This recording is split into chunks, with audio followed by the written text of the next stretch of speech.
Boa tarde. Sejam muito bem-vindos para a nossa roda de conversa.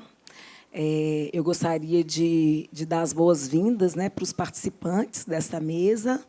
E para já vir incorporar a mesa, por favor, professora Cibele Diniz, diretora do Espaço Conhecimento da UFMG, professor Fernando Mecarelli, pró-reitor de Cultura da UFMG, e professor Pedro Vasconcelos, presidente da Fundação Rodrigo Melo Franco de Andrade, a Fundação de Cultura da UFMG.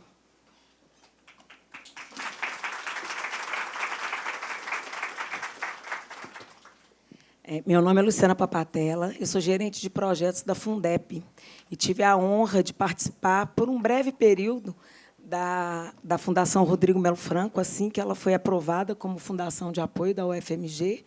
Foi um breve período, mas de muito aprendizado. Então, foi com muita alegria que eu recebi esse convite de mediar essa mesa. E é com essa alegria que eu estou convidando a todos vocês para a gente refletir como que os princípios e práticas da gestão cultural podem inspirar novas abordagens para a gestão de projetos em outras áreas. A gestão de projetos é uma disciplina amplamente aplicada em setores como engenharia, negócio e tecnologia.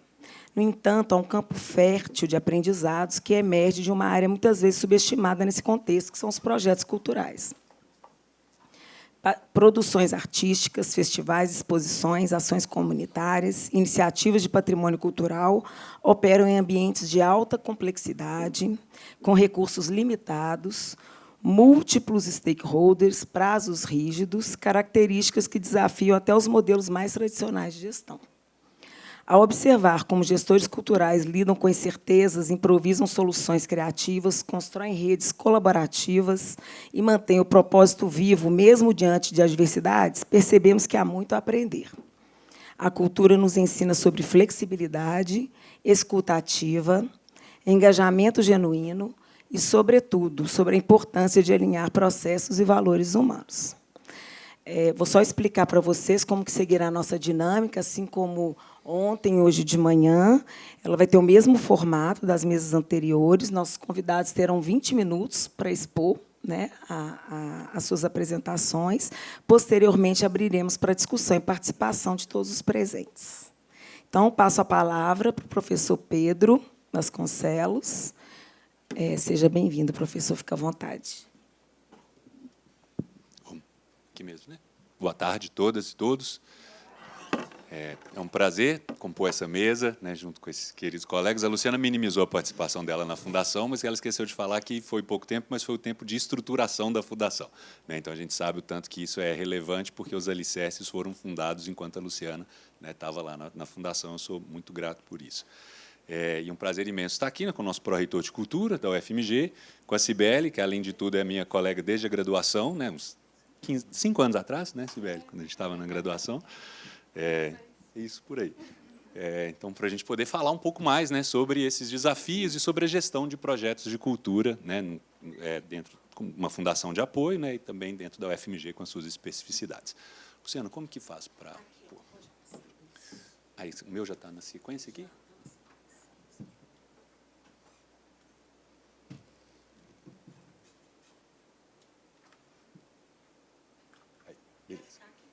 O que é? Porque senão é para eu conseguir olhar o que está, né? Obrigado.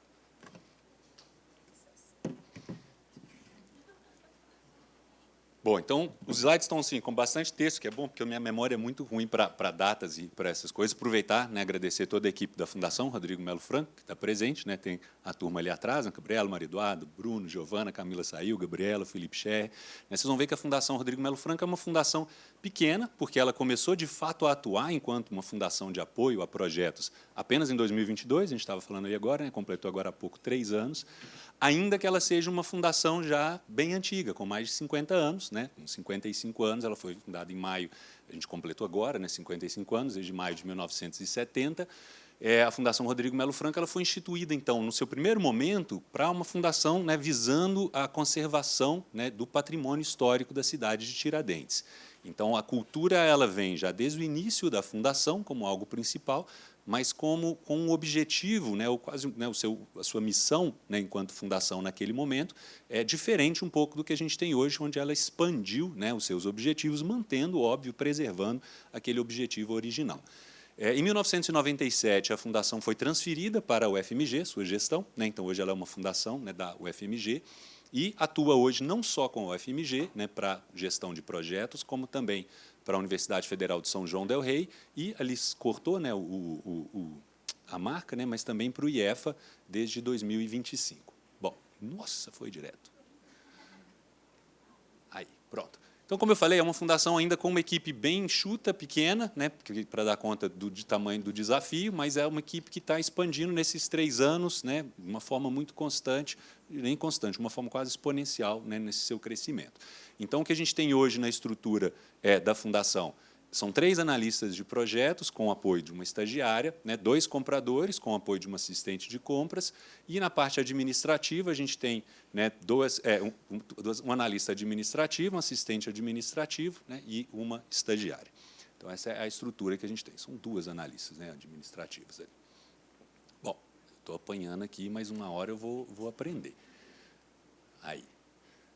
Como fundação de apoio, a fundação então vai participar de todas as etapas do projeto logo depois da concepção, né? Óbvio, a gente então não participa da concepção do projeto, né, de desenho do objeto, né, do que vai ser o projeto, mas a partir do momento que esse projeto foi concebido, né, para todo o processo de implantação, a fundação já está presente né, apoiando esse projeto. E isso já é um ponto diferencial, né, que a gente tem para lidar com projetos de cultura, porque muitas vezes a captação de projetos de cultura ela depende da formatação de um projeto já adequada às leis de fomento que a gente tem, que vão exigir uma estrutura bem específica e específica para cada arcabouço legal, né, ou para cada edital que você tenha. Então, no âmbito municipal, âmbito estadual, âmbito federal, os projetos vão ter, né, vai ser uma determinada expectativa, tanto na formatação de submissão do projeto, para captação do projeto, depois para a prestação de contas, e a fundação ela participa então, né, desde esse momento inicial de formatação desse projeto para buscar a captação. Muitas vezes os projetos, né, mais usuais das fundações de apoio, eles já chegam muito mais redondos, não vou dizer prontos, mas eles já chegam mais redondos no sentido que às vezes já vem com o orçamento, né, já tem os recursos, e aí a fundação ela participa mais da gestão propriamente desse projeto.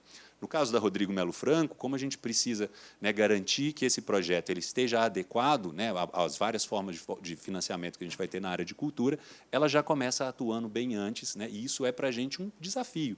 Porque eu vou mencionar isso daqui a pouco com mais especificidade, mas muitas vezes a gente vai trabalhar num projeto, né, trabalhar na formatação desse projeto, discutir, né, onde que esse projeto pode caber ou não, ou adequações do projeto para ele funcionar melhor, ou se ajustar melhor a um determinado edital que está aberto, né, uma lei de incentivo, e depois talvez esse projeto não consiga captar. Né, e aí todo esse trabalho que foi feito, né, se o projeto não consegue captar para a sua execução, ele não sendo executado, a fundação não tem, né, o retorno financeiro, né, para compensar os custos que foram né, despendidos naquela formulação. Então, né, as especificidades da área da cultura, né, de duração de cada projeto e do financiamento, né, faz com que a gente tenha essa complexidade adicional.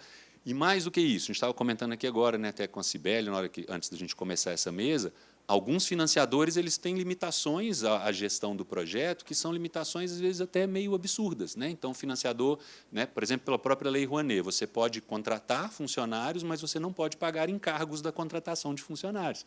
E como que você faz? Né? Como que você contrata alguém e o encargo trabalhista quem vai pagar?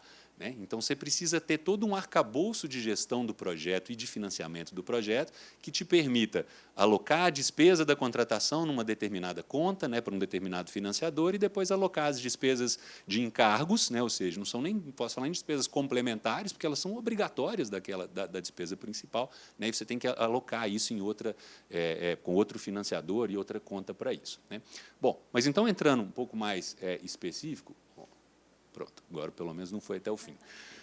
Na parte de captação, né, como eu falei, então, nos casos dos projetos vinculados às ICTs que a gente apoia, então, os recursos eles vêm, muitas vezes, e agora o nosso predominante são de recursos orçamentários, emendas parlamentares, que é a realidade, né, para o bem ou para o mal mesmo, né, que a gente tem do financiamento público no Brasil, né, que ele funciona muito dessa forma descentralizada e pulverizada, né. Então, assim, felizmente a gente tem tido a sensibilidade de diversos parlamentares com a área da cultura, que então estão mantendo, né, um financiamento, um certo nível de financiamento ainda para essa área, mas infelizmente, né, é ruim a gente depender de sensibilidade, né, individual dos parlamentares, né, e não tanto uma coisa mais estrutural como a gente gostaria, mas é o que temos, né, o financiamento vindo de inscrições, no caso, eventos, seminários, né, financiamentos vindo de convênios e de parcerias com empresas e outros órgãos, né. Então, essas são as principais fontes que a gente vai ter do momento de captação.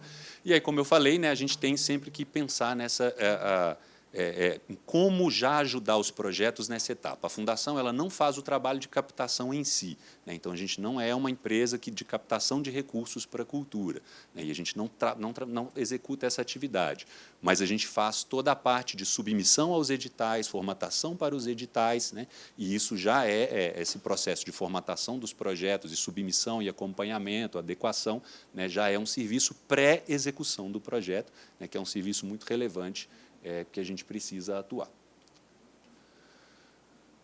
Bom, então, isso é o que eu falei. Esqueci só de colocar ali, né, especificamente de cultura, a gente tem também o crowdfunding, que é uma experiência que a gente está testando agora com o Espaço do Conhecimento, como piloto dentro da Fundação Rodrigo Melo Franco, né, onde a gente tem a participação então, de doação de pessoas físicas ou doações voluntárias, sem contrapartida, ou também, né, na modalidade de doação com destinação do imposto de renda, né, de pessoa física para projetos culturais, que é um caminho que a legislação também nos permite, né, essa arrecadação. Bom, então, como eu falei, né, vou repetir, já falei nessa questão da captação, que é um desafio grande. Aqui tem algumas, né, dos processos que a gente já trabalhou, né, já ajudou. Agora foi tudo. Vou cortar até do Fernando inteiro, da Cibele inteira agora. Olha lá, vamos lá. Agora nem sei mais qual que volta, qual que vai. Agora já estou no do Fernando. Gente, vou precisar da ajuda dos universitários aqui. Cada hora eu aperto um lado e ele vai diferente. Aí, ó, tá indo, tá indo. Pronto. Tá vendo? Já cenas dos próximos capítulos. Eu não consigo fazer ele um só. Aí, pronto. É isso mesmo, né? Pronto. Bom, como eu falei, o crescimento nosso foi muito rápido desde ali de 2022, quando a gente, de fato, teve o credenciamento para começar a execução de projetos, né, da área cultural ou de apoio a projetos, né, de uma forma geral, né? Então, a gente tem hoje, como ainda somos pequenos, óbvio, né, 43 projetos apenas, mas, né, já uma expansão, então, muito forte, que faz com que a gente, às vezes, fique meio que correndo atrás do próprio rabo, né, que eu falo, a gente brinca muito lá na Fundação, porque a gente está sempre assim, aquém, né? A gente vai, os projetos vão chegando e a nossa equipe está sempre, meu Deus, já está sempre trabalhando muito no limite, né? Então, assim, a gente está sempre trabalhando no limite o tempo inteiro, porque por mais que a equipe aumente, que, né, aumente sua capacidade, e felizmente hoje a gente conta com essa equipe sensacional, mas por mais que a gente continue aumentando a capacidade, na hora que a capacidade aumenta, a demanda aumenta ainda mais, né? E a gente está ficando sempre correndo atrás, né, de conseguir suprir essa demanda. Mas o que eu tinha mencionado, né, a fonte principal hoje de financiamento dos nossos projetos, então, né, são financiamentos vindos de recursos orçamentários e de emendas parlamentares. Atualmente, a gente está com leis de incentivo, né, a gente reduziu a quantidade de projetos que a gente está trabalhando de leis de incentivo, e acho que a gente agora tem um só, né, que está na lei, acho que é só Lei Rouanet, né, salvo engano, me salvem aí. Acho que lei municipal e estadual, no momento, a gente já encerrou, né, os que a gente já teve trabalhando. E essas outras fontes, né? A gente conta também com alguns projetos que a gente tem, eles são projetos que trabalham como eu mencionei, nessa necessidade da área cultural dos projetos terem financiamentos de várias fontes e financiamentos diferenciados. A gente conta permanentemente com o apoio, né, da equipe da Fundep, que executa projetos que são os mesmos nossos, né? Assim, o objeto final, né, é o mesmo. Óbvio que o objeto específico do projeto é diferente, né, mas atua, né, num projeto similar, porque a fonte de financiamento e o objeto específico é diferente. Então, né, o próprio Espaço do Conhecimento é um exemplo disso, que trabalha pela lei estadual, com a Fundep, né, e trabalhou com a gente pela Lei Rouanet, né, pela Lei de Incentivo Federal e outras fontes, né. Então, a gente ainda conta muito com essa parceria nesse sentido, para conseguir dar conta das especificidades. Não tem como. 10-0 e vamos... A cada slide é mais um gol para a Alemanha aqui nessa apresentação. Bom, para a execução dos projetos, então, né, os projetos culturais, eles abrangem, né, essas áreas temáticas absolutamente variadas, né, e com suas especificidades, então, audiovisual, música, patrimônio, material e imaterial, memória, artes visuais, dança, literatura e teatro. Né. E aí o nosso analista, né, eles têm que conseguir levar essas especificidades todas em consideração. E trabalhando com a área cultural, a gente precisa saber e ter a sensibilidade e a compreensão de que a área cultural ela é e deve ser, de fato, absolutamente diversa. E manter essa diversificação é fundamental. Então, a gente vai ter, desde seminários científicos, que costumam funcionar de uma forma mais padronizada, né, mais homogênea. Assim, seminário científico ele é muito parecido em qualquer lugar, mas a gente vai ter também algumas exibições, feiras de artesanato, saberes populares, né, manifestações populares, que, se você tentar colocar numa caixinha padronizada, você vai estragar o evento, né? Ele não vai, o projeto não vai funcionar como ele deveria. E a gente lida muito, às vezes, com profissionais que também não se consegue, né, serem colocados dentro de uma caixinha nesse sentido. Então, por exemplo, dependendo da contratação que você vai fazer, uma exibição, uma filmagem, uma documentação, um documentário com um mestre tradicional de capoeira. Essa pessoa, talvez, nem CPF não vai ter direito, dependendo de quem você estiver lidando. Né? Então, assim, você vai ter que pensar alguma forma de trabalhar essa especificidade, principalmente para, né, os mestres de saberes tradicionais, populares, ou, né, em projetos em terras indígenas, que eu vou mencionar no final. Né? A gente tem que buscar, a Fundação ela tem que trabalhar, né, saber, às vezes, como adequar, né, os seus procedimentos à necessidade desse projeto. E, muitas vezes, o que a gente tenta sempre como primeiro caminho, né, adequar esses projetos às necessidades que a gente tem, porque a gente não pode fugir da necessidade do arcabouço legal que nos é, né, a gente tem que participar e tem que cumpri-lo. Né? Então, a gente faz um processo muito grande, às vezes, de tentar formalizar a atuação das pessoas, né, de buscar a conscientização, né, da necessidade de uma formalização, seja na emissão das notas, no processo de busca de orçamento, seja na contratação, buscar o credenciamento de uma MEI, e aí vai. Né? Então, assim, a gente tem esse desafio de trabalhar, né, os projetos nessas pontes, né, dos dois lados, né, de tentar formatar o nosso processo a essas especificidades, mas, ao mesmo tempo, de trazer essa formalidade que um processo que está lidando com o orçamento público requer, né, para a gente garantir, de fato, né, o bom uso do recurso público, que isso é fundamental, né, para todos nós, enquanto cidadãos, né, ter certeza de que o recurso público está sendo usado. Então, a gente precisa, né, lidar com esses desafios, lidar com esses prazos. E a outra especificidade de execução é que os projetos diferentes, assim, sei lá, um projeto científico, muitas vezes, ele vai funcionar com o seu cronograma, né, de acordo com a geração dos produtos. Uma vez os produtos finalizados, você tem a entrega de um relatório, de uma obra, de um seminário, alguma coisa. Né, então, os prazos dependem da execução do projeto. Na área de cultura, muitas vezes, a primeira coisa ou a única que o projeto tem é o prazo. Né? Aí eu preciso fazer essa feira dia tal. E aí? Aí todo o resto precisa garantir, né, que vai funcionar, né, para cumprir aquele prazo. Então, assim, é uma outra especificidade que a gente tem, né, nessa área de cultura, que a gente muitas vezes trabalha só com prazo e não com o resto. Né? E aí precisamos correr atrás para garantir que isso vai funcionar. Mas, bom, para isso dar certo, né, a Fundação ela só consegue fazer isso dar certo porque ela tem diversas parcerias e projetos na execução. Né?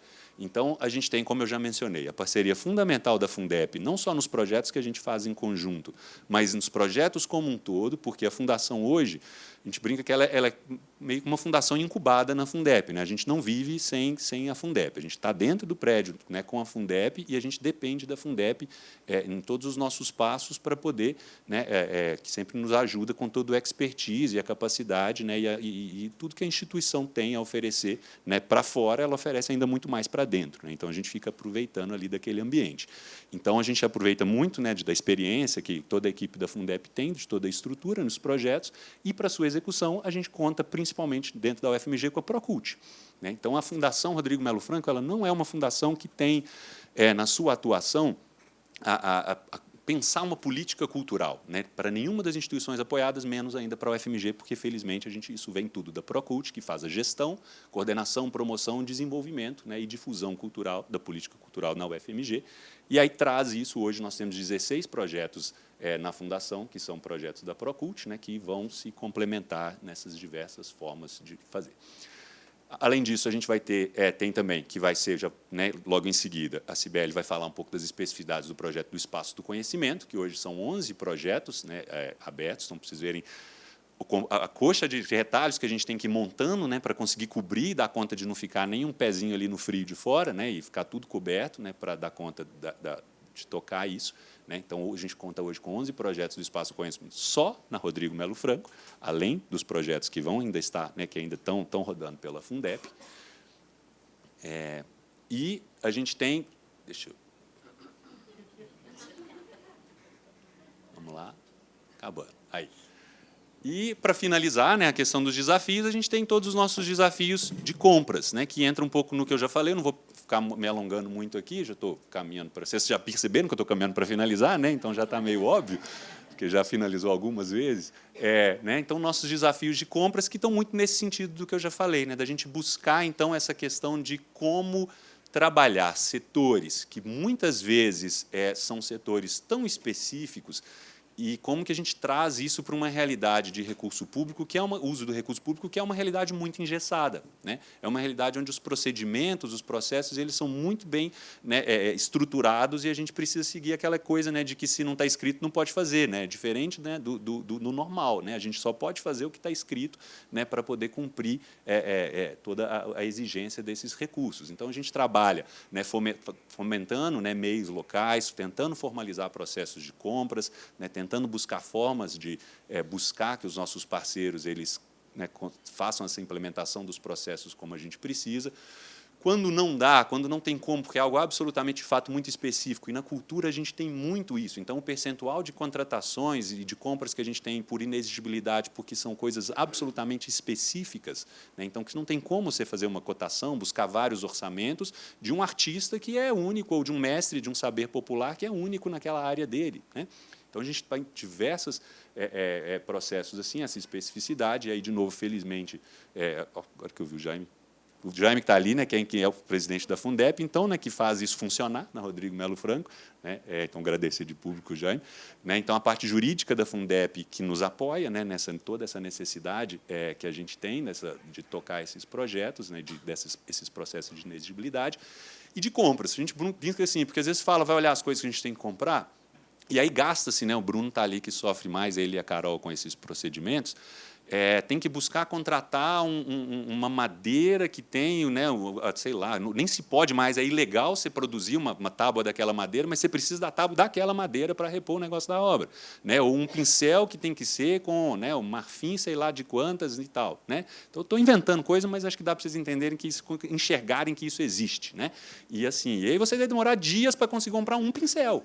Né? E aí depois você vai ver quanto que esse pincel custou. Bom, às vezes ele é até caro, mas o caro vai ser poucos reais que vai gerar de horas de trabalho que dependeu para a compra daquele pincel, do ponto de vista da manutenção, né, da fundação, é complicado. Então, é um desafio que você tem, né, na fundação, na área de cultura, para manter esse tipo de questões dessa forma. E, aí, ó, agora já está para acabar mesmo. E a gente faz isso, né, tentando manter sempre os nossos valores de fundação, né, os valores da fundação, né, desde a criação da fundação enquanto uma fundação de apoio, focando, eu acho, principalmente em lembrar, né, a gente põe isso muito no nosso, né, o lema de que a cultura é que nos une, mas é lembrar que a cultura é mais só do que uma manifestação social, né, uma manifestação da sociedade, dos seus modos, né, das suas tradições. A cultura é um embasamento da cidadania, né, de um determinado território. Né? Então, assim, uma população que não tem acesso à sua própria cultura é uma população que não tem acesso à sua própria cidadania.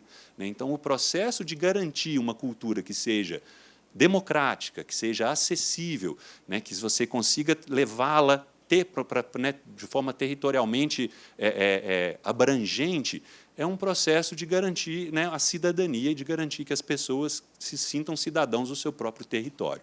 Porque, se você não tem uma identificação cultural, né, com a própria região em que você vive, você não se sente, a sua cidadania não vai ser exercida naquele lugar. Né? Então, eu acho que a gente tem que enxergar a cultura, e a gente tenta enxergar isso na Fundação, mais como um simples, né, mais um projeto científico, um projeto acadêmico, um projeto de extensão, alguma coisa assim. Mas um processo de levar, né, e de fortalecer a cidadania, né, para as pessoas e de gerar essa identificação que se tem, né, com a sua própria terra, com a sua própria nação. Então, a gente enxerga muito a cultura nesse sentido, né, mantendo esses nossos valores. E era isso, não estou com medo da Josi brigar aqui comigo, então agradecer e estou à disposição para quaisquer esclarecimentos, né, adicionais que vocês queiram. Obrigado, Luciano. Obrigado a todos.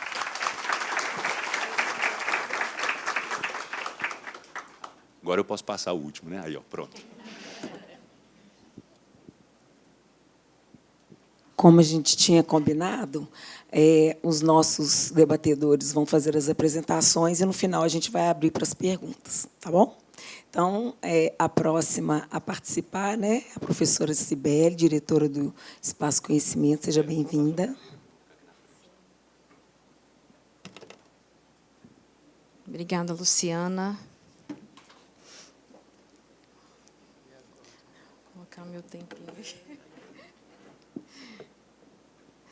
Bom, boa tarde, né? Vou começar agradecendo a organização do evento pelo convite, dizendo que esse convite chega num momento muito interessante, porque eu estou no 4º ano, no último ano do mandato da diretoria do Espaço do Conhecimento. Então, este é um momento de reflexão já do que foi a gestão, né, do que tem sido a gestão. Então, a gente passa a maior parte do tempo resolvendo problema, apagando incêndio. Então, foi bom ter um tempo para ser obrigada, na verdade, a pensar um pouco sobre, né, as conquistas, as dificuldades.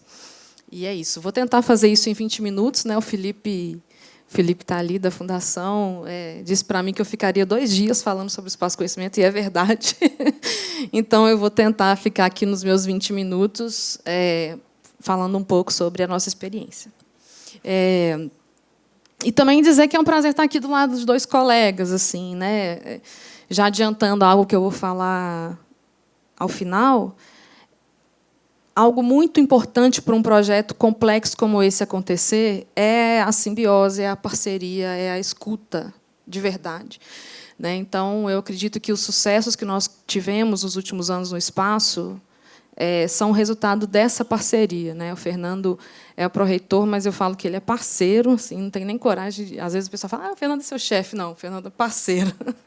Né? E o Pedro, a gente se conhece há muitos anos, somos professores do mesmo departamento. E, enfim, independentemente disso, a gente tem uma relação de parceria mesmo, de escuta e de aprendizado conjunto. Né? Então, eu fico muito feliz de ver, por exemplo, o Pedro falando da cultura dessa forma. Acho que ele não falaria dessa forma antes dele ter dessa experiência com a Fundação. Eu fico feliz de verdade. Bom, então, eu pensei em falar um pouquinho sobre o histórico do Espaço do Conhecimento, imaginando também que parte da plateia não conhece, né? Não conhece o espaço, a nossa condição atual e os desafios da nossa gestão executiva e financeira. Bom, o Espaço do Conhecimento é essa caixinha de vidro aqui, né? É um dos museus localizado na Praça da Liberdade. Ele iniciou seu funcionamento em 2010 e ele compõe, então, um Circuito Liberdade, que atualmente tem 35 equipamentos de cultura no entorno ali da praça. Né? Recomendo, né, para quem não é de Belo Horizonte, está conhecendo a cidade, que visitem a Praça da Liberdade, visitem esse complexo cultural, né, tem espaços muito interessantes lá, e visitem também o Conservatório UFMG e o Centro Cultural, que estão lá pertinho, né, Fernando? Bom, eu tentei fazer uma linha do tempo aí, mas na correria ficou meio torta. Né? Bom, o Espaço Conhecimento começou em 2010 a partir de uma parceria entre o governo do Estado de Minas Gerais, a empresa TIM Celular e a UFMG. Né? Em 2015, a TIM se retira dessa parceria e a UFMG fica responsável unicamente pela gestão financeira e executiva desse espaço. Né? O nome, inicialmente, era Espaço TIM UFMG do Conhecimento. Né? Em 2013, ele já se altera para Espaço do Conhecimento UFMG. Em 2015, a TIM se retira. Bom, em 2022, é criada a Pró-Reitoria de Cultura da UFMG, que era, anteriormente, a Diretoria de Ação Cultural, a DAC, e é a criação da Pró-Reitoria de Cultura que, de fato, institucionaliza o Espaço do Conhecimento. Né? Então, a resolução de 2022 menciona o espaço como um daqueles vinculados à Procult. Em 2023, a gente finalmente tem nosso regimento interno. No ano passado, a gente renova o termo de cessão de uso do prédio, né? O prédio é do governo estadual, cedido à universidade. A gente renova no ano passado, e, neste ano, finalizamos o cadastro junto ao IBRAM E estamos concluindo agora, né, Fernando, o plano museológico. Bom, eu quis trazer essa imagem aqui dessa cartela de marcas, porque é uma cartela de marcas enorme, né? E em algum dos nossos materiais ela é maior ainda. Isso significa que eu já ouvi algumas vezes as pessoas dizendo: nossa, o Espaço Conhecimento é rico, né? Vocês têm muito dinheiro, muito patrocínio. Isso não é verdade. Então, eu vou falar um pouco aí para frente dos desafios envolvidos, né? Acho que o Pedro já adiantou um pouco, mas o fato dessa cartela de marcas ser grande é um reflexo, na verdade, do desafio financeiro do espaço. Bom, nós trabalhamos lá com 5 núcleos de trabalho, que são o núcleo de audiovisual, comunicação e design, expografia, ações educativas e acessibilidade e astronomia. Esses 5 núcleos são coordenados por professores da UFMG de diferentes áreas e são compostos por equipes específicas. E a gente tem um 6º núcleo, que é formado pela Secretaria Administrativa, Produção e Projetos, que é o que está no dia a dia mais direto com as fundações de apoio, né? Esse slide ficou com um probleminha nas imagens. O prédio do Espaço Conhecimento tem 5 andares. No 5º andar, a gente tem um planetário, tem um terraço astronômico, onde é possível observar os astros através de telescópios. No 3º e 4º andares, a gente tem a exposição Demasiado Humano, que está lá desde 2010, está passando agora por um processo de renovação. No 2º andar, a gente tem tem as exposições de curta duração. A que está lá atualmente é a Metropolitramas, que trata da região metropolitana de Belo Horizonte. E no térreo a gente tem a recepção, a cafeteria e uma salinha multiuso, né? Então, aqui tem algumas imagens, né, do nosso terraço. O terraço fica aberto aos sábados à noite para a observação dos astros, caso alguém esteja por aí e tenha interesse em ir. Ingresso pelo Simpla. O planetário, ingressos gratuitos pelo Simpla. O nosso planetário, né, que é uma espécie de cinema imersivo, que é uma grande atração do espaço que fica no 5º andar. E a gente tem também uma fachada digital, onde a gente projeta diariamente para a Praça da Liberdade conteúdos de caráter artístico-cultural. Aí um pouco das exposições que eu já falei, que eu já mencionei, né, a Demasiado Humano e a Metropolitramas. E eu vim do núcleo de ações educativas. Quando eu fui trabalhar no museu, eu fui para trabalhar nesse núcleo. Então, continua sendo minha paixão. Né, eu digo que o coração do museu é o núcleo educativo, porque é onde a gente recebe as escolas, principalmente escolas públicas, né? O Espaço Conhecimento recebe de terça a sábado escolas e outras instituições, né, mas principalmente escolas públicas, em todos os turnos. Então, a gente tem um trabalho de formação de público, né, de apresentação da produção acadêmica e cultural da universidade para esses públicos, né, que depois vão ser nossos alunos, vão ser nossos mediadores, vão ser professores, e, enfim, agora, com o Espaço Conhecimento fazendo 15 anos, já é muito interessante ver essas histórias, né? A gente já tem mediadores trabalhando no espaço que visitaram o espaço quando eram crianças. E, por outro lado, a gente tem professores que levam suas turmas que foram mediadores no espaço. Então, a gente vê essas temporalidades se coincidindo. Isso é muito, muito legal mesmo de ver, né? E as ações de acessibilidade são uma preocupação grande nossa, né? Eu sempre digo que a acessibilidade é um horizonte, a gente caminha para ela, porque é muito difícil a gente ter atividades completamente acessíveis, mas a gente vai caminhando nessa linha, né? E aqui eu trouxe um pouco dos dados de público, né?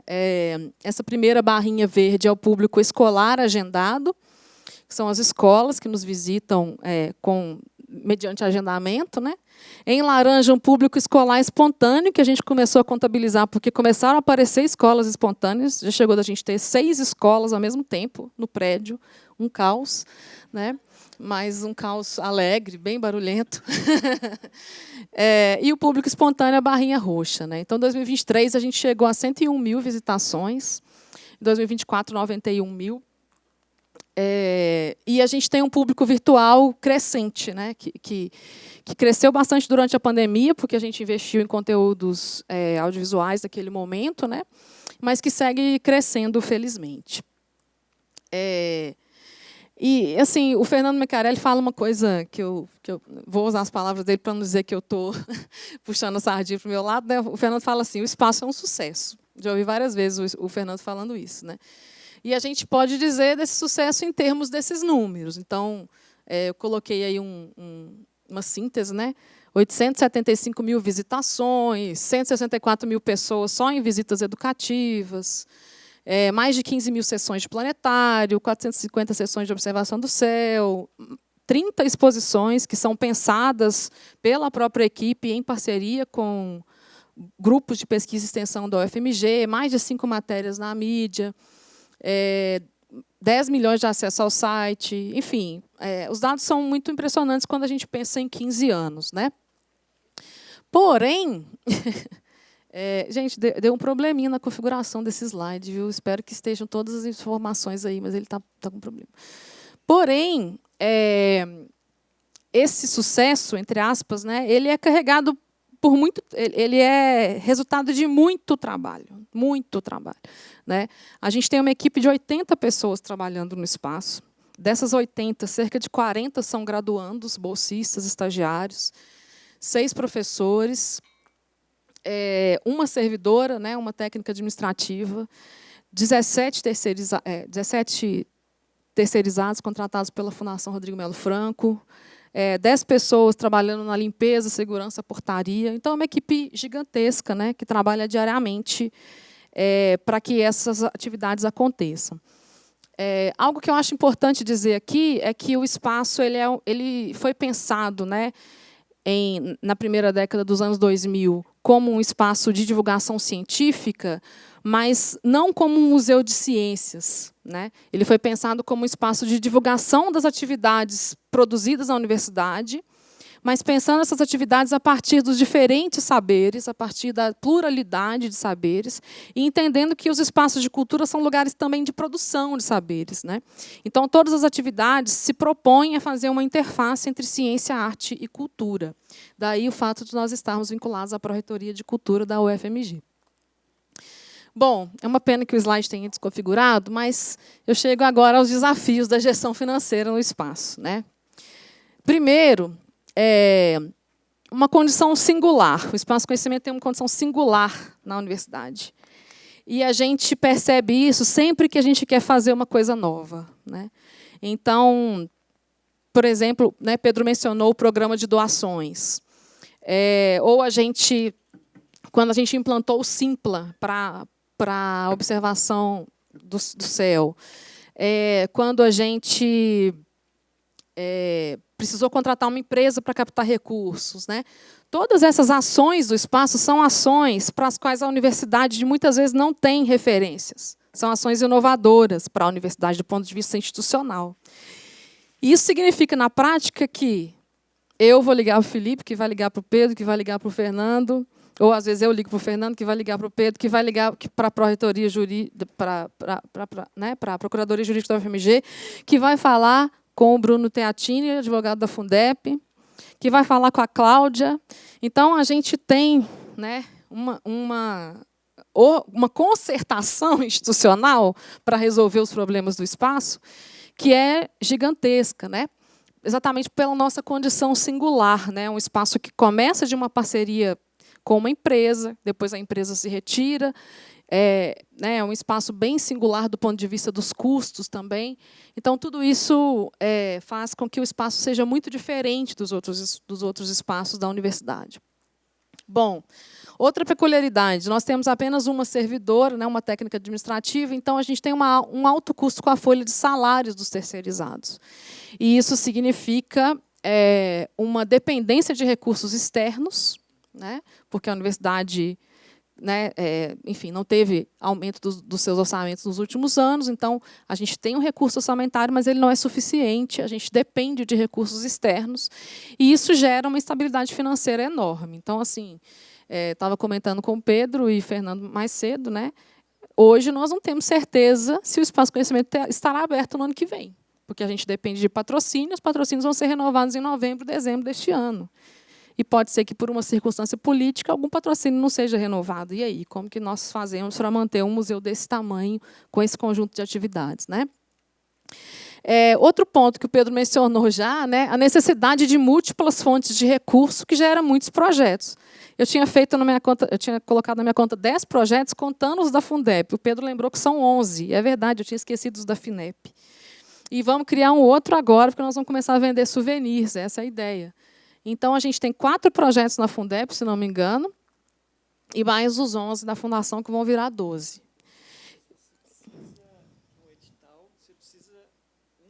Espelho, exatamente. E por que muitos projetos? Porque as fontes de recursos são diferentes, né? E por essa especificidade que o Fernando lembrou aqui, que o Pedro também comentou, que às vezes a gente precisa ter um projeto que a gente chama de um projeto espelho na fundação, que é o que cobre os custos, por exemplo, dos projetos de lei de incentivo, que não podem ser cobertos pelo recurso de patrocínio, né? Então, a gente fica nessa loucura de gerir 15 projetos ao mesmo tempo. 15, né? Isso significa que eu estou lá no dia a dia e as pessoas me perguntam, Sibeli, preciso comprar uma caneta, em qual projeto? Né? Aí eu falo, 18. Né? Tá.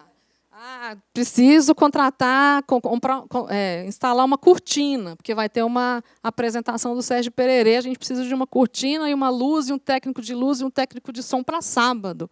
Né, Bruno, Cláudia? Tá. Qual projeto? 64, né? Então, a gente vive com esses números na cabeça e pensando, olha, vai cair a conta naquele projeto ali, o saldo vai diminuir em tanto, né? E como é que... Então, essa arquitetura financeira, ela é muito complexa, né? Mas, enfim, tá dando certo. Dificuldade de ampliação da receita interna. Eu acho que esse é um grande desafio dos espaços culturais, né? Por mais que a gente tenha cobrança de bilhetes do planetário, a gente tem o recurso de aluguel da cafeteria, agora nós vamos começar a vender brindes do espaço, mas essa receita própria, né? A receita própria, nem o correto nem a receita interna, a receita própria, ela é muito pequena diante da necessidade de recursos, né? Outro ponto é a dependência de conhecimento específico das condições de submissão e prestações de contas, das leis de incentivo, dos editais específicos para a cultura, das emendas parlamentares. Então, é uma forma de conhecimento, né, são tipos de conhecimento muito específicos da cultura. Então, a gente precisa ter uma equipe afinada com esses conhecimentos, do contrário, a gente não tem os projetos aprovados para captação, né? Ou, às vezes, tem uma redução dos valores aprovados. Então, o desenho do projeto, no caso da cultura, ele é muito importante, ele precisa ser muito bem delineado para que a gente consiga ter a aprovação para a captação, né? Então, são duas fases, né? Primeiro, aprovar junto às instâncias e depois captar. Bom, além disso, altos custos da manutenção do prédio, dos equipamentos. Eu mostrei ali que o nosso prédio ele é um prédio envelopado, ele era um prédio com janelas, aí o projeto arquitetônico do início dos anos 2000 fechou o prédio todo. Então, ele é um prédio sem nenhuma circulação natural de ar. Então, ele é totalmente dependente do sistema de ar-condicionado. Os materiais usados na reforma do prédio são caríssimos, né? Então, eu sempre dou o exemplo da maçaneta, que a gente precisou trocar, a maçaneta custava R$2.000. Né? Um vidro nosso que trincou, R$200.000, porque ele tem que ser importado, né? E aí tem todos os custos da importação, etc. A gente tem equipamentos muito caros no planetário, na fachada digital, os projetores, né? Então, isso são altos custos de manutenção das atividades mesmo, né? Porque se o prédio não está funcionando, é óbvio que as atividades precisam parar em algum momento. Né? E as temporalidades distintas, né? Porque uma coisa são os tempos das fundações, outra coisa são os tempos dos artistas, que aí eu estou falando dos artistas da nossa equipe, do pessoal que está lá criando as exposições, criando ações educativas, criando material audiovisual, eles têm outros tempos, né? Os tempos de funcionamento do espaço junto ao público, porque o espaço está aberto todos os dias, à exceção de segunda-feira, então a gente não pode parar esse atendimento. Né? E os tempos da universidade, aí às vezes tem que passar pela PJ, às vezes tem que passar pela reitoria, né? Às vezes, como eu mencionei, tem que ir para o jurídico da Fundep, aí tem que ficar lá na porta do Bruno Teatini diante das milhões de demandas que ele tem para ele estudar uma demanda do espaço. Né? Então, esses tempos, essas temporalidades são distintas, né? E aqui eu não estou fazendo nenhuma crítica a nenhuma instituição, eu estou dizendo que as instituições têm temporalidades diferentes, porque elas respondem a regras diferentes, a normas diferentes, elas têm equipes de tamanhos diferentes, né? Know-how diferente. Então, a gente precisa lidar com essas temporalidades, e isso também é um desafio da gestão cultural. E aí, por fim, vou falar um pouco sobre as soluções encontradas nos anos recentes. Eu brinquei que eu ia falar mal do Felipe, mas não vou falar, não. Nem do Pedro, nem de ninguém. Primeiro, eu queria ressaltar esse esforço que foi encabeçado, eu acho, pelo Fernando Mencarelli e pela Sandra. Perdão, já deu meus 20 minutos. Estou terminando. Esse esforço de fortalecimento... Oi? E pelo Jaime, por esse esforço de fortalecimento da Fundação Rodrigo Melo Franco de Andrade. Aí eu vou confessar uma coisa aqui que eu nunca confessei. Quando o Fernando falava disso, não, vamos fortalecer a fundação, vamos tirar os projetos do espaço da Fundep, vamos fortalecer, eu ficava desesperada. Eu pensava comigo, nossa, Fernando, isso não vai dar certo, né? Mas não tinha coragem de falar para ele, porque era, né, o que ele pensava. Você percebia? Você percebia a minha apreensão. Eu ficava muito apreensiva, né? Porque a Fundep estava no espaço há 10 anos, né? Até tinha lá na linha do tempo um momento em que a gente migrou a maior parte dos nossos projetos para a fundação. Então, eu tinha muito receio, falava, nossa, mas vai fortalecer uma outra fundação, vai dar certo isso, gente? Mas hoje, olhando para trás, eu acho que foi uma decisão muito acertada, sabe, Fernando? Porque, de fato, o esforço que a gente percebe na Fundação Rodrigo Melo Franco é disso que o Pedro falou, de entender as especificidades da cultura, de se adequar e de ter uma equipe. Uma vez que a equipe está dedicada exclusivamente a esses projetos, isso facilita, né, até o nosso diálogo, às vezes, para explicar uma inexigibilidade, explicar as nossas urgências, né? Porque às vezes a Fundep tem aquele timão de compradores, né? Aí chega num pedido num comprador que não conhece às vezes o espaço e aí a gente tem um custo de transação, né? De você explicar então eu entendo que esse fortalecimento da fundação foi um trabalho muito foi uma diretriz institucional, né, da reitoria, do Fernando, do Jaime, que foi uma decisão muito acertada, na minha opinião. Outro ponto que a gente fez no espaço, que eu achei que foi muito importante, foi contratar uma profissional específica da área de projetos, que é uma pessoa que trabalha com a Cláudia, nossa analista, que trabalha junto com a Liliane, nossa analista na Fundep, para desenhar o projeto, né? E fica também no trabalho de prospecção de editais, e aí elabora o projeto, submete junto à fundação, acompanha o projeto, acompanha a prestação de contas. Então, ter essa pessoa lá, que é a Nina, foi muito importante para a gente. Se não fosse a Nina, eu estaria desesperada. Talvez não estaria aqui. Neste momento, já teria largado a toalha. Porque ela que faz essa coisa. E, por fim, um maior alinhamento entre a equipe da Fundação e as equipes do espaço. E aí eu falo da equipe da Fundação Rodrigo Melo Franco, mas falo também da equipe da Fundep. A gente tem reuniões de tempos em tempos, as pessoas vão lá no espaço, né? A Fundação é menos do que a Fundep, viu, Felipe? Mas, estou brincando, mas a gente trabalha junto, né? Eu acho que esse alinhamento é muito importante, inclusive do ponto de vista da relação presencial. Eu estou brincando porque eu fico pegando no pé do Felipe. Felipe, tira um dia de trabalho dessa equipe e leva eles no Espaço Conhecimento para eles entrarem no planetário, para eles verem o funcionamento, mas ele não deixa não, viu, equipe? Então, vocês pegam no pé dele, nem o Pedro.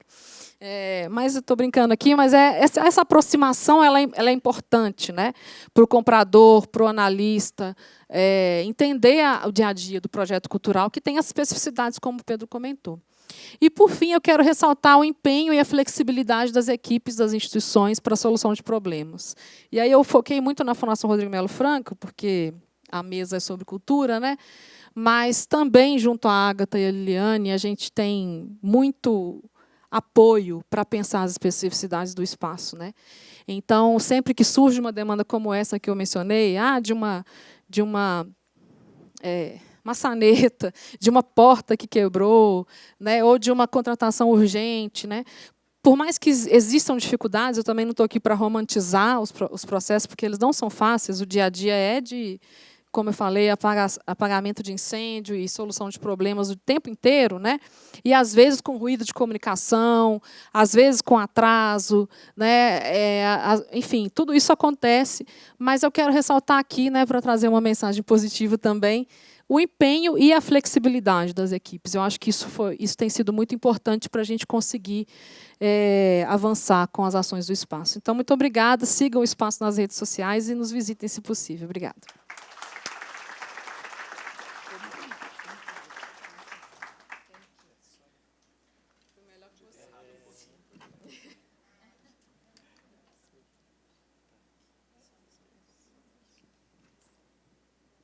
Obrigada, professora Cibele.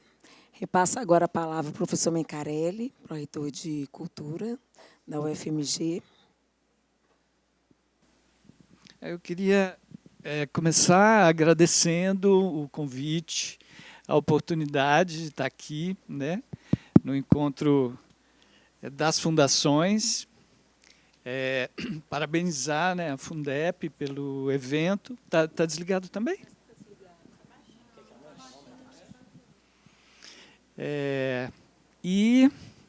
Também aproveitar a oportunidade, como o Cibele falou, né, mencionou, a gente tem relações muito próximas, né? Pró-Reitoria de Cultura, Fundep e Fundação Rodrigo Melo Franco de Andrade, né? São histórias totalmente misturadas, porque a Pró-Reitoria tem 3 anos, mas o projeto de Pró-Reitoria começa lá com o professor Jaime, em 2014, quando ele foi reitor. Então, essas histórias são realmente muito imbricadas, e dizer que 3 anos depois da Pró-Reitoria, né, nessa passagem, acho que a gente começa a ver o sentido também desse movimento, que foi um movimento corajoso, né? Depois eu vou mostrar um pouco para vocês ali. Eu acho que a gente desenhou uma espécie de nova governança na área da cultura para a UFMG, fazendo os 2 movimentos, criando a Pró-Reitoria de Cultura há 3 anos, em junho de 22, e credenciando a Rodrigo Melo Franco como fundação de apoio à cultura da universidade. Então, realmente, acho que oportunidade de agradecer à equipe mesmo da Fundação. A gente trabalha todo dia, mas quase não se vê, né? A correria é tanta.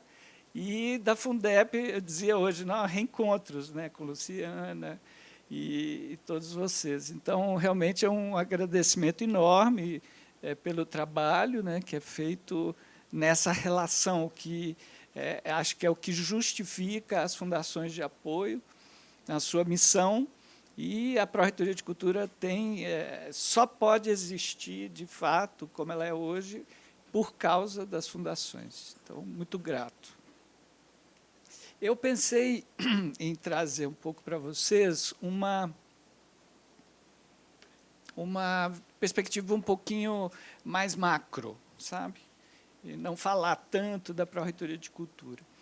E aí, trouxe esse número, que acho que é interessante, esses números, né, da economia criativa. Isso são dados do Itaú, né? O Itaú Cultural ele faz uma pesquisa bastante extensa e já longa sobre a economia criativa no Brasil, e a gente tem esses dados, quer dizer, o PIB do Brasil, 3,11% do PIB do Brasil está na economia criativa. É significativo. 7 milhões de trabalhadores na economia criativa. Números arredondados, né? E o crescimento entre 2012 e 2020 do setor foi de quase 80%. Então, o Brasil hoje ele é uma potência nessa área. Ele é uma potência criativa, e aí a gente está falando da moda, está falando do digital, está falando desse grande campo, né, do audiovisual, enfim. E isso tem se tornado cada vez mais fortalecido no país, a importância da economia criativa.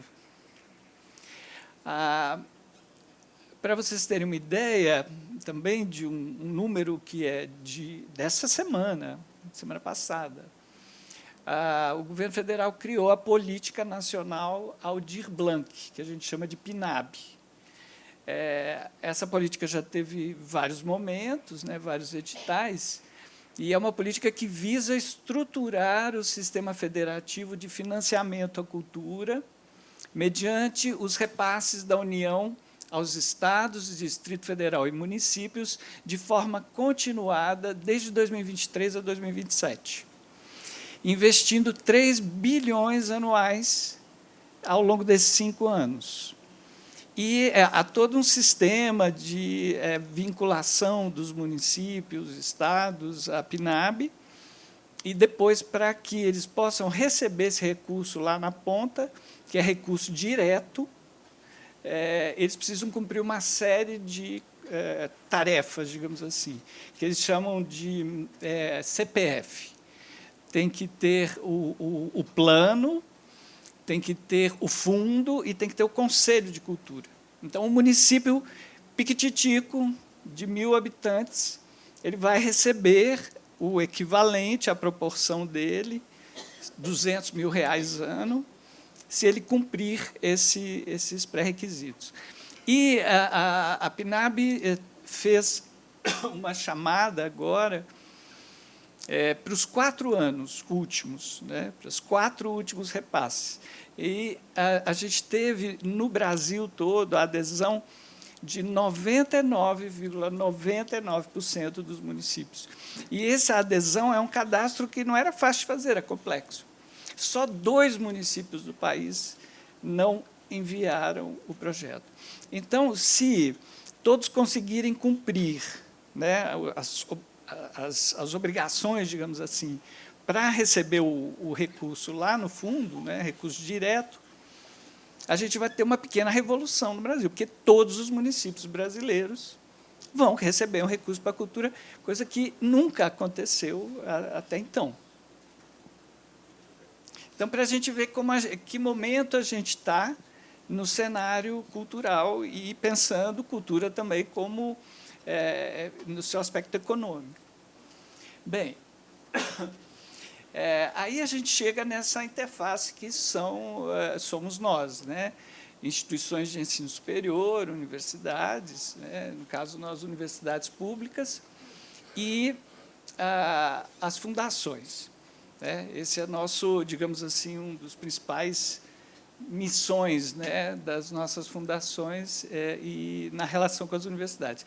Então, também quero trazer um desenho um pouco da dimensão da cultura nas universidades federais no Brasil hoje. Preciso de uma aguinha aqui.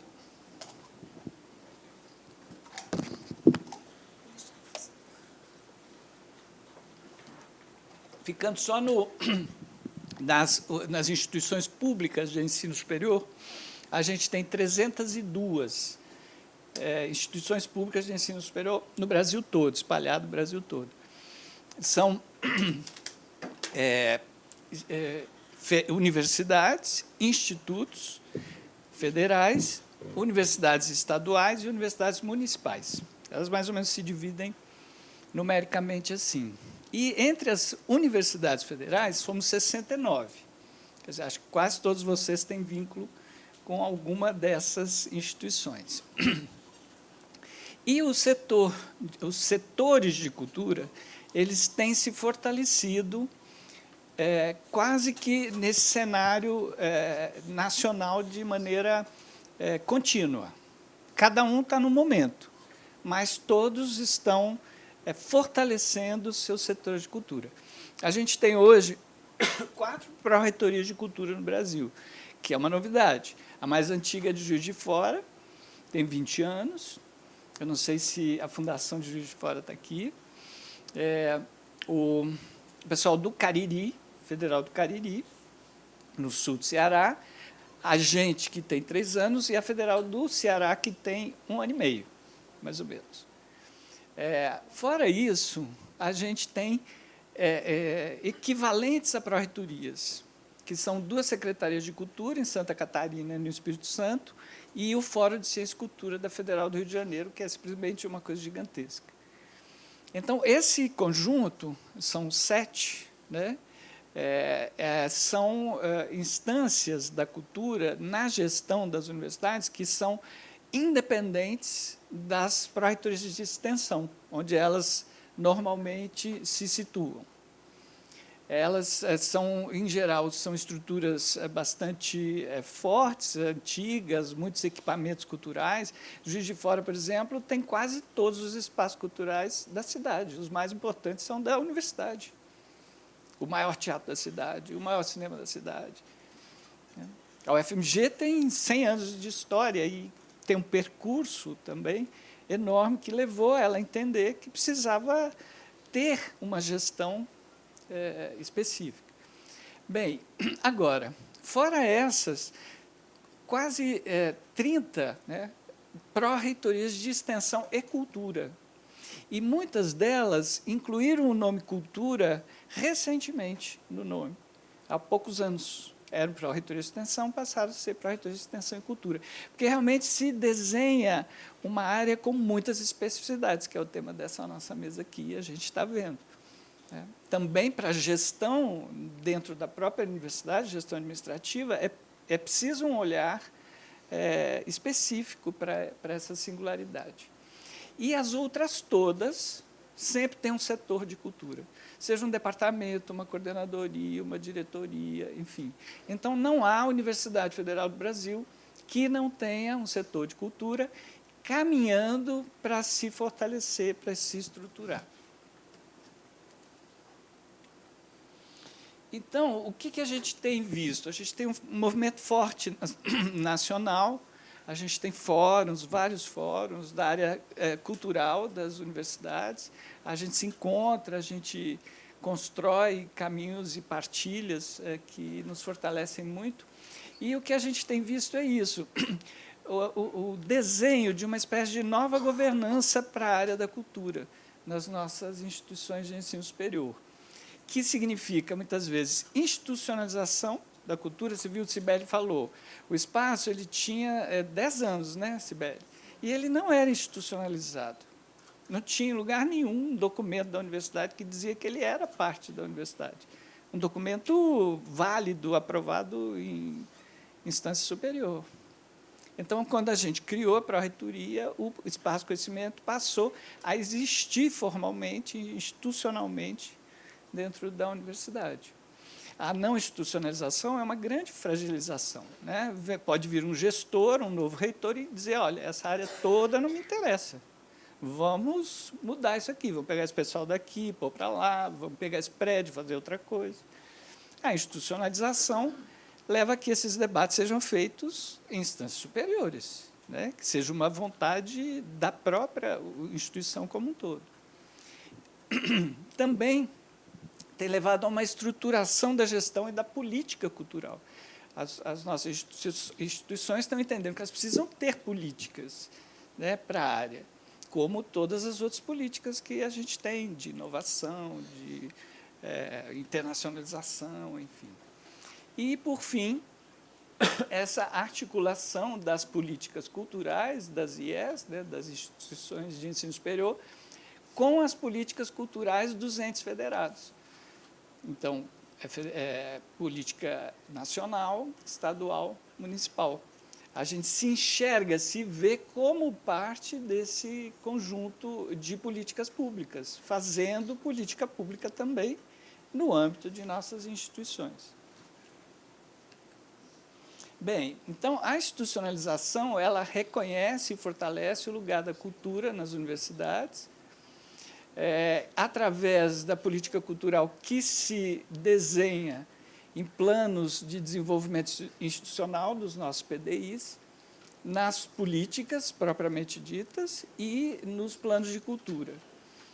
É importante a gente ver que o PDI, na verdade, é um documento central das nossas instituições, e para a execução do orçamento, para a realização de projetos, criar projetos, investir recursos em determinada área, o PDI tem que contemplar aquela ação, aquele projeto, enfim. E, por fim, essa presença também que nossas instituições passam a ter nos conselhos de cultura, sejam eles municipais ou estaduais. A gente tem representação, a FMG tem representação no Conselho Municipal de Belo Horizonte e no CONSEC, que é o Conselho Estadual de Política Cultural. Bom, esse movimento todo, então, ele ganhou, alguns anos atrás, uma força, digamos assim, com um acordo de cooperação técnica entre o MINC e o MEC. Foi um acordo de 2014. Só que, logo depois, veio Temer e afundou o acordo MINC-MEC. Né? A gente mesmo tinha ganhado o edital, tínhamos ganhado recursos, como muitas instituições no Brasil, e esse recurso nunca chegou. O MINC e o MEC fizeram um novo acordo, no final de 24 agora. A gente está com expectativa que haja dinheiro, né, para que os projetos também sejam irrigados e possam avançar. Mas esse acordo ele destaca várias coisas, ele investe muito na discussão da escola de tempo integral, mas nas universidades ele aposta, investe, digamos, na inserção dos saberes tradicionais na universidade, no fortalecimento da rede de equipamentos culturais, museus, centros de cultura e tal, e na criação, justamente, de planos de cultura. São as 3 linhas, digamos, que o novo acordo MEC-MINC, que é de novembro de 24, desenha. Bem, quais são as áreas, então, que a gente está tratando quando está falando de cultura, né? O conceito, digamos, a visão de cultura que a gente tem trabalhado, acho que de maneira bastante generalizada no Brasil, ele remete muito ao que o nosso ex-ministro da Cultura, Gilberto Gil, propôs, né, que é uma concepção mais antropológica da cultura. A cultura não no sentido de pensar que a gente está falando de artes ou de patrimônio apenas, mas está falando de um conjunto de manifestações da cultura muito mais amplo, um conceito expandido. Então, em que entra fortemente a questão do patrimônio material. A gente já viu que, como é desafiador, né, a gente hoje ter a presença dos mestres de tradição conosco, que isso implica, muitas vezes, na gestão, né, dos projetos. E os projetos são das áreas mais diversas, né, geralmente com muita força nas humanidades, mas não exclusivamente. Os clientes, então, desses projetos, digamos, são os setores de cultura, que a gente está mencionando aqui, o campo das artes e do patrimônio nas universidades e instituições de ensino e pesquisa. No caso, o Pedro citou, o IEF acabou de se vincular também à fundação, a se credenciar na fundação. E a atuação é nesse apoio na gestão dos espaços culturais, museológicos, acervos, projetos de pesquisa. Já acabou? 5 minutinhos, acho que vai dar. Enfim, e nos projetos de pesquisa, ensino e extensão. Os recursos, Pedro já mencionou antes também, são recursos orçamentários com que a gente lida, né, nessa interface com as fundações, mas também a gente busca os fundos públicos diversos, né, por editais, existem muitos editais na área. Os recursos que vêm dos ministérios em programas e projetos específicos, né, o Ministério da Educação, principalmente, o Ministério da Cultura e o MCTI, e as leis de incentivo, que em muitos locais no Brasil elas são a federal, a estadual e a municipal. Muitas localidades não têm a municipal ou a estadual. E, por fim, as emendas parlamentares também, que hoje representam um valor expressivo.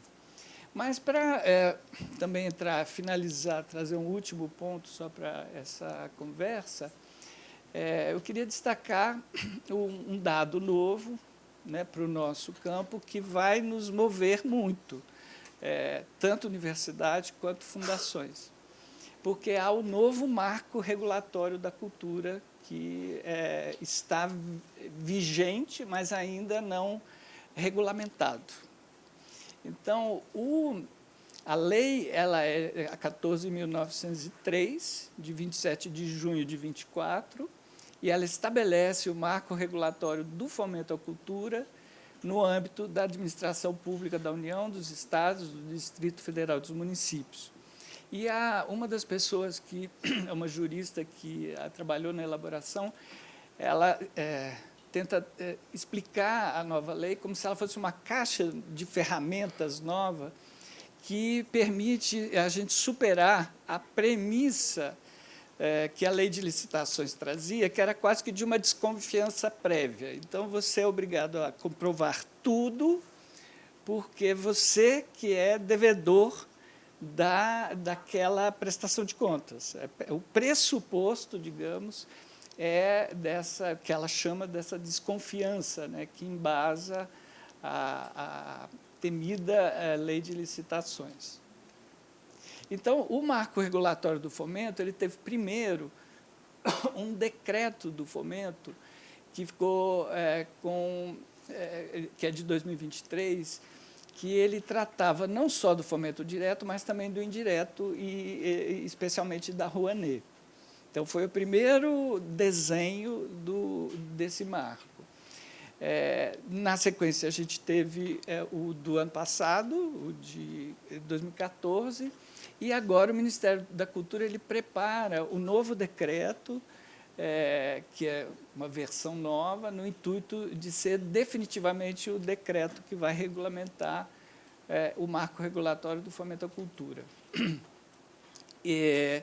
O Enilton Menezes, creio, é o secretário de Cultura, que trabalha na área de fomento. Eu vi uma palestra dele sobre o marco regulatório semana passada, e ele disse que está para sair o que regulamenta. Então, a lei existe. Tem gente que já está procurando entender e praticar a lei. Eu posso citar aqui o exemplo dos colegas da Federal São João, da Federal do Vale de Jequitinhonha e Mucuri, já foram na Procuradoria Jurídica, já estão trabalhando, São João já está soltando editais, segundo o novo marco, mas ainda, como não há regulamentação definitiva, tem gente que está esperando. E essa regulamentação ela vai vir até com os modelos de documentos que devem ser preenchidos, como preencher e tal.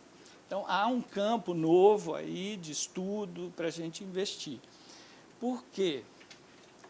A lei ela abrange, item 1 do artigo 1, órgãos da administração central direta, autarquias, fundações, bem como empresas públicas e sociedades de economia mista e tal. Mas estamos aí, nós todos, universidades e fundações. Em se tratando da área da cultura, a gente não vai ter como escapar do novo marco regulatório. O novo marco, no artigo 4, ele traz inovações, que é aquilo que a jurista dizia, uma nova caixa de ferramentas, né? São instrumentos da execução do regime próprio de fomento à cultura, esses 5. Então, com repasse de recursos pela administração pública, tem o termo de execução cultural, o termo de premiação cultural e o termo de bolsa cultural. A gente vai precisar se encaixar nessas 3 modalidades. A premiação e a bolsa facilitam enormemente a nossa vida, porque elas não exigem, digamos, nenhuma prestação de contas, né? E os sem repasse, eles são o termo de ocupação cultural e o termo de cooperação cultural. No novo marco regulatório, só para finalizar, tem 2 questões que chamam muita atenção. Primeiro, a prestação de contas é a comprovação da realização do objeto. Então, você até deve ter toda a documentação financeira do projeto, Mas isso não vai ser solicitado se não houver nenhuma desconfiança de algum problema, digamos, na execução. Se você falou que ia fazer um festival, entrega um festival, fechou. Quer dizer, é uma enorme mudança, né? E o outro é que ela veda o uso da lei de licitações. Então, não é que a lei de licitações está simplesmente sendo, né, ganhando uma alternativa.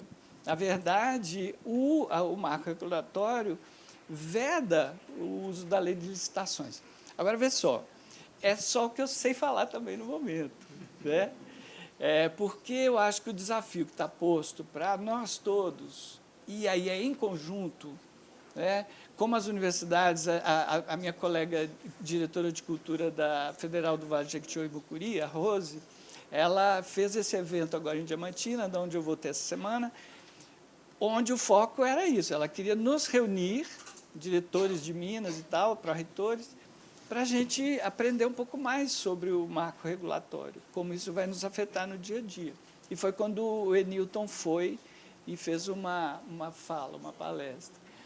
E eu acho que, da mesma maneira, fundações aqui reunidas nesse encontro podem pensar que esforço deve ser feito, precisa ser feito para a gente entrar nessa quase que nova era, né, de gestão de projetos culturais nas universidades e nas fundações. Como isso vai nos transformar aí nos próximos anos, né?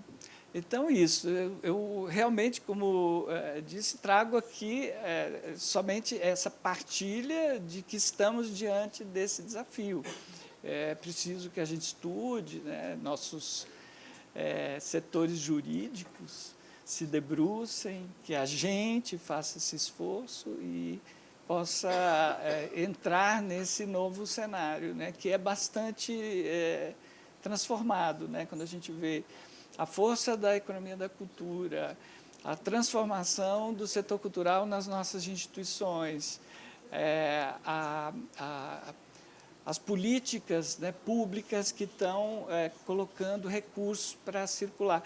Porque contemplado pela PNAB, ele chega até nós, muitas vezes. Vou dar um exemplo hoje mesmo, até vocês que puderem estão convidados. A gente tem um projeto que a Rodrigo Melo Franco executou, que é um festival de jazz lá no Teatro Chico Nunes, que foi uma proposta feita para nós pelo Toninho Horta, para executar um recurso que ele tinha ganhado de emenda parlamentar. Aí a gente sentou juntos, né, e pensamos, olha, então a UFMG é parceira mesmo, a gente tem que estar junto. E hoje a gente tem um evento enorme no Teatro Chico Nunes, são 5 horas de espetáculo, com dezenas de artistas, comemorando os 100 anos da Escola de Música, e nesse marco. Então, foi um recurso que chegou para nós, bateu na nossa porta, para a Reitoria de Cultura. A gente falou, a gente só consegue trabalhar com a Fundação.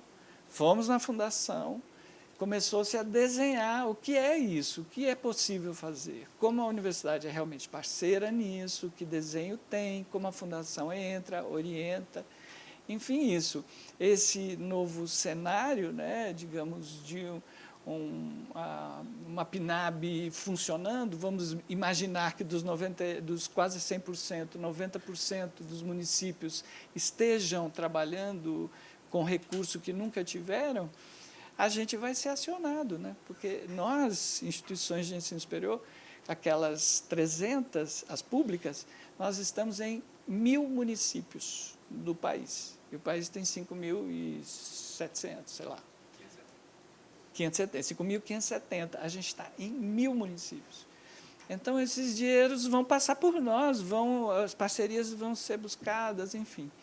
Tem um campo novo aí de trabalho, né, para nós todos.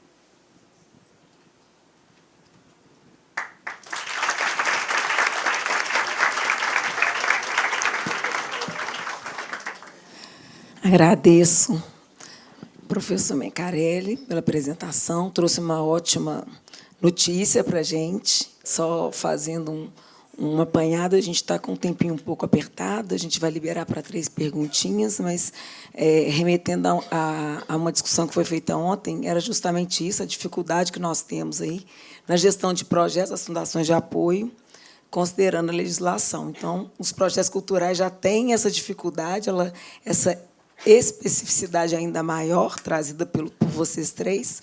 Então, saber que a gente deve contar aí, em pouco tempo aí, com esse novo marco, possivelmente vai ajudar bastante. Vou deixar para as demais pessoas que quiserem participar, fazer suas perguntas e considerações. Agradeço, professor Pedro, professora Cibele, professor Mencarelli, por esse tempo, e foram informações muito importantes para a gente, e essa notícia final aí nos deixa bem animados, né? E, do ponto de vista, estou falando em nome do professor Jaime, mas a assessoria jurídica da Fundep está aqui para ajudar, né, no caso, para a gente estudar esse marco, enfim, como que a gente vai poder ajudar para poder alavancar ainda mais aí a Melo Franco, que tem um pedacinho no meu coração, né, como eu comentei aqui no início. Então, tomara que a gente consiga aí, superar todos os obstáculos aí na gestão desses projetos. Gostaria de agradecer a participação de todos vocês e até a próxima.